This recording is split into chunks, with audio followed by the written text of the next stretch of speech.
Hey everybody, Brandon here, hanging out in my gallery here, doing some painting today. Got a quick video for you. It is going to be a ruby-throated hummingbird like this one. Not this exact one, obviously. This one's one I did previously. But I got a video coming up of one I just finished to give you an idea of my process of painting one of these little guys here. So let's take a look at that video and see what we got.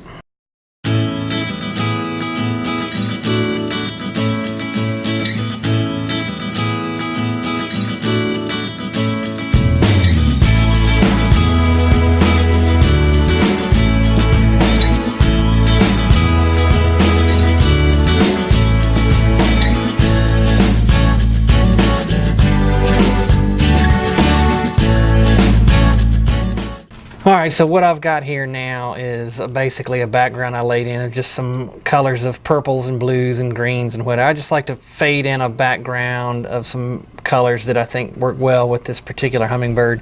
This is a ruby-throated hummingbird. Here's one I've done recently to give you an idea where we're going. So the next thing I do now with my sketch that I've got in there, I'm going to lay in the basic block-in base layer colors of what I feel are the darkest tones, darkest areas behind there, and then I lay the lighter color details on top of it. So I'm just going to come in here now and block in with the darker tones, the darker colors, and fill these areas in, and then we'll come back in with some lighter highlights after that.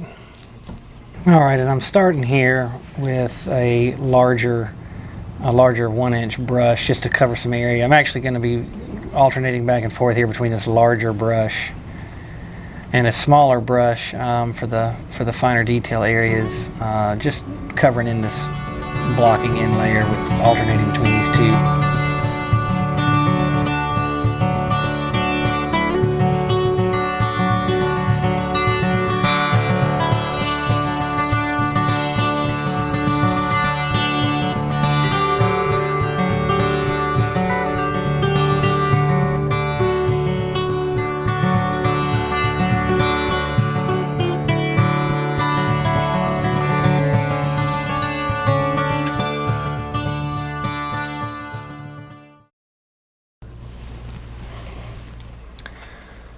Alright, so now what I'm going to do here is start laying in my lighter tones and highlights over top of this darker base, and I've got a kind of a worn angled brush here. It's a little bit weathered and beaten a little bit that I like to use. It gives me a good feather texture, and when I'm laying these in, what I like to do is keep my brush strokes in the direction that the feathers are going in any given part of the bird. So back here on this tail, I'll be moving this direction. In this wing, I'll be moving the direction of the feathers here. On this body, I'll be coming this direction. In the top of the head, I'll be moving this way. So whatever direction that the feathers lay on the bird is the direction I keep my brush strokes. Just for me, it seems to give a better overall impression of feather texture when you're doing it. If you were coming across this way, it just doesn't look right, obviously. So I'm going to get started laying in some of these lighter highlights on this now. And for me, for some reason, I like to start right in the middle of the body. I don't know why. I usually save the head for last. That's just a personal thing with me. I don't think it really makes a whole lot of difference. It's just the way that I've been doing it, and it works good for me. So you do what works good for you.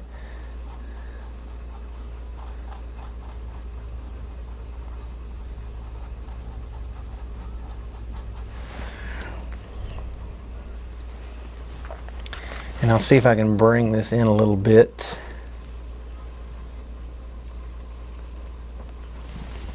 To show you a little closer. I mean, these strokes on this are just kind of short and compact. And if you look at what that does, it just creates a bit of a feathery texture on that body. And I'm going to do this in a couple of layers, so this is not going to be the finished product, obviously, at this point. But I lay in at least one good base layer of color, and then come back and hit a few highlights here and there and put the finishing touches in at the end. So just another step in the process.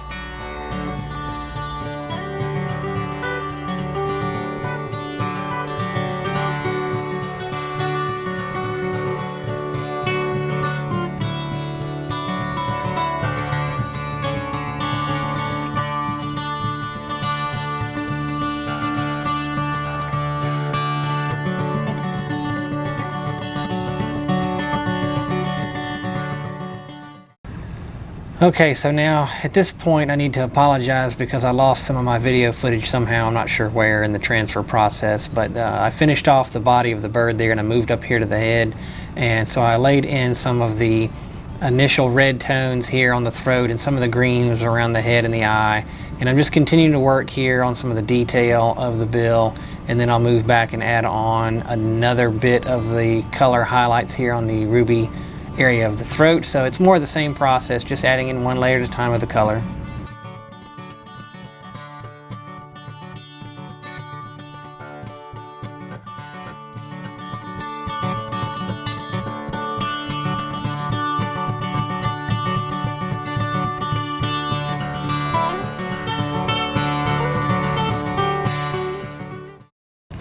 Okay, so basically what I have here now is a pretty much finished bird. About what I like to do here is just add a little bit of blurred lines here around this wing, because obviously a wing in motion here is not going to show you much hard lines or anything like that from a hummingbird when they're in motion. So I like to come back in here now and just kind of blur some of that a little bit. I intentionally did not put in much detail with this wing earlier because I knew I was going to come back and add a little bit of this at the end. But obviously a hummingbird in flight in motion, that wing is going to be hard to see any detail on, so I'm going to come in here now and just blur some of this a little bit out, get rid of any hard edges on here, even carry some color up into the background a little bit just to give the idea of some motion here in this wing. And that's really all I do to finish out the wing itself. Again, I don't put any real detail work in this wing because you're not going to see it obviously when this bird's flying in motion anyway. So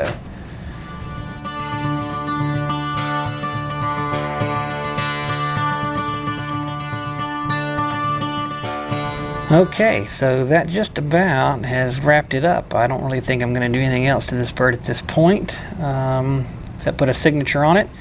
But if you look at what we've got here, I did go back and add some purple flowers here and a leaf at the front that you can see that just adds a little bit more to the picture itself. Obviously hummingbirds like flowers, so I like to throw those in.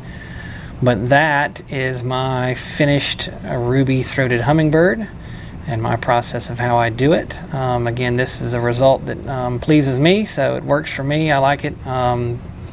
It's probably not the way to paint a ruby-throated hummingbird, it's just my way of painting one. So hopefully that gave you guys an idea of my process, maybe something that you can use in some of your own stuff. And here is a quick shot of it now inside the wooden white frame that I put it in. So this is the frame that I've got it in now. It is hanging on the wall here at my gallery. And there it is on the wall here at my gallery currently, hanging out between my eagle and my deer over there. So that is a wrap on this particular video, my painting of my ruby-throated hummingbird.